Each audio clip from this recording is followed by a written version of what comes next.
उच्च रक्तचाप कहले जे आमर ब्लड प्रेशर साधारणतः 120/80 120 हूँ कहते सिस्टोलिक ब्लड प्रेशर 80 और कहते डायस्टोलिक ब्लड प्रेशर।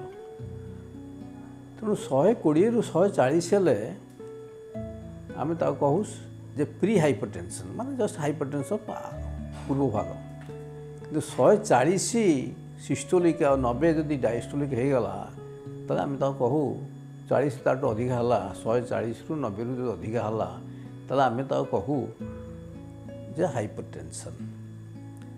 कि शुणिक आश्चर्य हे ए रक्तचापटा मापिबा सहज जानिया भी सहज किंतु बहुत लोक मापती ना से बहुत प्रकार समस्या से सम्मुखीन होती से गोटे है आम स्नायुगत समस्या।